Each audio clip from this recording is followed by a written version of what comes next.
الحمد لله رب العالمين، الصلاة والسلام على سيد الأنبياء والمرسلين. أما بعد فأعوذ بالله من الشيطان الرجيم. بسم الله الرحمن الرحيم. إياك نعبد وإياك نستعين اهدنا الصراط المستقيم. صدق الله العلي الكريم. صدقت يا رب العالمين. صدقت يا خالق العالمين. صدقت يا باري العالمين. فقد قال الله تبارك وتعالى في شان محبوبه: إن الله وملائكته يصلون على النبي يا أيها الذين آمنوا صلوا عليه وسلموا تسليما. الصلاة والسلام عليك يا رسول الله. الصلاة والسلام عليك يا حبيب الله. الصلاة والسلام عليك يا خاتم النبيين وعلى آلك وأصحابك يا شفيع المؤمنين. الصلاة والسلام عليك يا مصطفى. الصلاة والسلام عليك يا مجتبى. الصلاة والسلام عليك يا طه. الصلاة والسلام عليك يا مرتضى. الصلاة والسلام عليك يا برهان المسلمين. الصلاة والسلام عليك يا برهان المؤمنين. الصلاة والسلام عليك يا شفيع المذنبين وعلى آلك وأصحابك يا خاتم النبيين. عزیزان محترم، آج جس موضوع پر گفتگو کریں گے، آج جو ہمارا ٹاپک ہے وہ ہے محبت الہی. اللہ رب العزت سے محبت، پیار، عشق جو رب سے ہونا چاہیے، اس سے ریلیٹڈ آج کی گفتگو رہے گی. میں نے خطبے میں بہت ہی خوبصورت اور مشہور زمانہ آیت ایاک نعبد و ایاک نستعین پڑھی، جس کا معنی اور مفہوم یہ ہے کہ ہم تیری ہی عبادت کرتے ہیں اور تجھی سے مدد چاہتے ہیں، تجھی سے مدد طلب کرتے ہیں.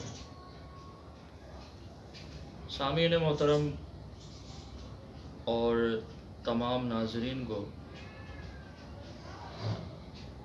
یہ بات بخوبی سمجھ آ گئی ہوگی کہ اس آیت ایمن کے اندر اللہ رب العزت کی عبادت اور اللہ تبارک و تعالیٰ کے ساتھ جو ایک مدد چاہنے کا سلسلہ ہے، استعانت کا جو تعلق ہے، اس کے بارے میں گفتگو ہو رہی ہے. اللہ رب العزت اس سے ریلیٹڈ ہمیں سمجھانا چاہ رہا ہے، بتانا چاہ رہا ہے. اس سورہ مبارکہ میں جو سورہ فاتحہ ہے، اس کی جو یہ آیت طیبہ ہے، اس کے اندر اب اس بات کو سمجھنا ہے کہ ہم تیری ہی عبادت کرتے ہیں، جو یہ معنی ہے، اور تجھی سے مدد طلب کرتے ہیں، تو یہ اس بات کی طرف اشارہ ہے کہ عبادت اسی کی جاتی ہے جس سے محبت ہوتی ہے. بے شک. پوجا اسی کی جاتی ہے جس سے محبت ہو، پیار ہو، عشق ہوا کرتا ہے. اور ایک عام سی مثال ہے، عشق مجازی کی آپ مثال لیں، وہاں عبادت نہیں ہو رہی لیکن محبت، پیار، عشق ہوتا ہے. عبادت نہیں ہے، وہاں عبادت کرنا بھی حرام ہے، لیکن محبت، عشق اور پیار وہاں بھی ہو رہا ہے، لیکن وہ ایک مجازی ہے، وہ ختم ہونے والی چیز ہے، ایک فانی چیز ہے. اب اندازہ کیجئے کہ جو ختم ہونے والی چیز ہے، فانی چیز ہے، اس عشق میں مبتلا ہو کر، اس پیار اور محبت میں مبتلا ہو کر انسان کیا سے کیا کر جاتا ہے. اور وہ عبادت جو عشق حقیقی ہے، یعنی اللہ تبارک و تعالیٰ کی جو ذات ہے، اس کے لیے جب عبادت ہو رہی ہے اور جب وہ عشق آپ کے قلب میں، آپ کے ذات کے اندر سما جائے گا، وہ محبت، وہ پیار، وہ عقیدت، وہ عشق آپ کی ذات کے، آپ کے وجود کے اندر سما جائے گا، تو پھر وہی بات ہے کہ جب منصور علی الحق کی صدا دیتے ہیں. سبحان اللہ. ہیں منصور حلاج علیہ رحمہ کے بارے میں مشہور بات ہے کہ جب انہوں نے علی الحق کی صدا دی کہ میں حق ہوں، تو جب ان پر کفر کے فتوے لگے تو آپ کو جو ہے پھانسی دی گئی، سزا دی گئی. وہ ایک الگ معاملہ ہے، لیکن حقیقی طور پر جو آپ کی ذات سے نکلا، وہ جب رب کی ذات، اس کا مظہر تجلیات جب وجود میں آئیں تو وہ آپ کنٹرول نہیں کر سکے، آپ خود کو سنبھال نہیں سکے، اور آپ کی زبان سے علی الحق کی صدا نکل گئی. سبحان اللہ. اب سمجھنا اس بات کو ہے کہ عشق کو کس لیول تک جا کر ہم نے کرنا ہے. دیکھیں، عشق کی یہ پہچان ہے کہ جس چیز سے، جس ذات سے عشق ہوتا ہے، انسان اس ذات کو خود سے پہلے رکھتا ہے. اس چیز کو، وہ کوئی شے ہو یا کوئی ذات ہو، اس کو خود سے پہلے رکھتا ہے. کوئی بھی اس سے بات کرے گا تو اس سے جب مشورہ کرے گا تو کہتا ہے کہ آپ پہلے بتائیں آپ کیا کہتے ہیں اس بارے میں. عزت دیتا ہے خود سے زیادہ. کوئی بھی کام کرے گا تو کہے گا کہ پہلے آپ بتائیں اس بارے میں. کوئی بھی معاملات کرے گا، زندگی کے معاملات ہوں یا اخروی کوئی معاملات ہوں، اگر کسی سے مشورہ لینا ہے تو پوچھے گا کہ پہلے آپ بتائیں اس بارے میں. اس کا کیا مطلب ہے کہ پہلے آپ بتائیں اس بارے میں؟ اس سے دو چیزیں ثابت ہو رہی ہیں. ایک تو پہلے اس کی محبت اس ذات سے، اور دوسری اس کو اہمیت کہ وہ اس کی بات پر عمل کرنا چاہ رہا ہے، اس لیے پہلے اس سے پوچھ رہا ہے. ٹھیک ہے. اب یہاں پر جو جیسے میں نے آیت طیبہ پڑھی، ایاک نعبد و ایاک نستعین، کہ ہم تیری ہی عبادت کرتے ہیں، تجھی سے مدد چاہتے ہیں. یہاں پر انسان اللہ تبارک و تعالیٰ کو عزت دے رہا ہے، اہمیت دے رہا ہے، اپنے عشق کا اظہار کر رہا ہے کہ مولا ہم تیری ہی عبادت کرتے ہیں. خود سے پہلے اللہ کو رکھ رہا ہے. ظاہر عبادت اس کی جاتی ہے جو آپ سے افضل ہو، آپ سے بہتر ہو. خود سے پہلے اللہ کی ذات کو رکھ رہا ہے کہ مولا ہم تجھ سے تیری ہی عبادت کرتے ہیں. وَإِيَّاكَ نَسْتَعِينُ، اور ہم تجھ سے ہی مدد طلب کرتے ہیں. اور مدد بھی اسی سے مانگی جاتی ہے جس کو انسان خود سے زیادہ اہمیت دیتا ہے. جو کام انسان خود نہیں کر پاتا تبھی تو کسی سے مدد چاہتا ہے نا. بے شک. اگر خود کر لے تو پھر مدد کیوں چاہے گا؟ خود کام ہو جائے گا. لیکن خود نہیں کر پاتا، خود عمل نہیں کر پا رہا ہے کسی چیز پر، یا کوئی کام خود کا نہیں ہو رہا ہے، پریشانی میں ہے، مشکلات میں ہے، تو پھر کسی کے پاس مدد کے لیے جاتا ہے. تو اب جب مدد کے لیے، اچھا ایک اور اہم بات کہ جب انسان پریشان ہوتا ہے تو مدد کے لیے اسی کے پاس جاتا ہے جس کو اس سے امید ہوتی ہے، جس سے اس بندے کو امید ہوتی ہے کہ یہ میری مدد کرے گا، اور جس کو وہ محبت، پیار اور عشق کرتا ہے کہ میں اس سے سب سے زیادہ محبت کرتا ہوں، پیار کرتا ہوں، میں اس کے پاس جاؤں گا تو یہ میری مدد کرے گا، میری مدد ہوگی. تو اس کے پاس ہی پھر وہ محبت اور عشق کے اندر جاتا ہے مدد طلب کرنے کے لیے. تو یہاں پر جب انسان کہتا ہے ایاک نعبد و ایاک نستعین، کہ ہم تیری ہی عبادت کرتے ہیں، تجھی سے مدد چاہتے ہیں، دونوں باتیں ثابت ہو گئیں. عبادت کر رہے ہیں اس لیے کہ تو ہم سے بہتر ہے، تو ہمارا رب ہے، تو خالق ہے. اور مدد اس لیے چاہ رہے ہیں کہ تو ہمارے لیے انمول ہے، تیرے علاوہ کوئی ہمارا مددگار نہیں ہے، کوئی ہماری مدد نہیں کر سکتا سوائے تیرے.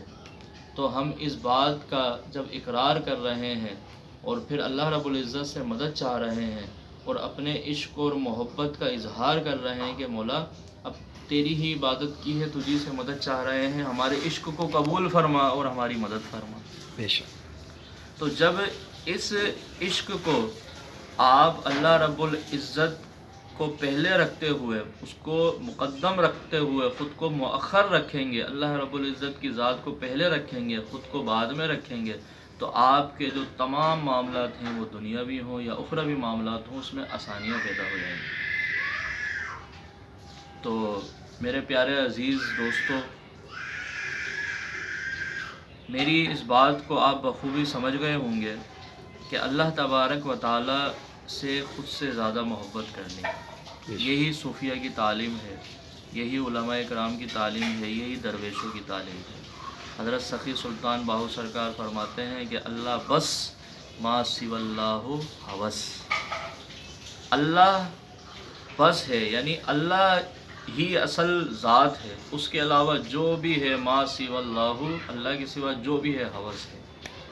اب یہاں پر اس کی جو تشریح اور مفہوم تو اگر کیا جائے تو وقت کے دامن میں اتنی جگہ نہیں ہے، بہت قلیل وقت ہے۔ میں مختصراً ایک جملے کے اندر اس کی تشریح کرنا چاہوں گا کہ اللہ بس ما سوی اللہ ہوس سے مراد یہ ہے کہ اللہ کی ذات، اور اللہ نے اپنے جن لوگوں سے محبت کرنے کے لیے کہا ہے، جیسے انبیاء کرام، صحابہ کرام، تابعین، اولیاء کاملین، اللہ کے جو نیک بندے ہیں، صالحین، جیسے ہم نماز میں بھی پڑھتے ہیں نا، تحیات کے اندر آخر میں پڑھتے ہیں نا وعلی عباد اللہ صالحین، صالحین جو نیک بندے ہیں، صدیقین ہیں، شہداء ہیں، وہ ان سب سے محبت کرنا، یعنی جن سے اللہ نے محبت کی ہے ان سے بھی محبت کرنا، کیونکہ وہ ان سے محبت کیوں کرنا؟ کیونکہ وہ اللہ سے ہی ملائیں گے، وہ اللہ ہی سے ملائیں گے آپ کو۔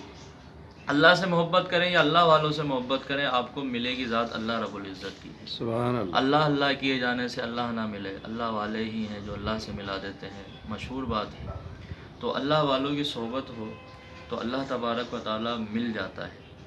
تو آج جو اہم بات ہم نے سیکھی ہے، جو خلاصہ کلام ہے، گفتگو کا جو ایک خلاصہ ہے، وہ اہم بات یہ ہے کہ اللہ تبارک و تعالیٰ کی ذات کو خود سے زیادہ اہمیت دیں، اس سے عشق کریں، اس سے محبت کریں، اور اپنی مدد کے لیے صرف اللہ تبارک و تعالیٰ کی ذات کو پکاریں۔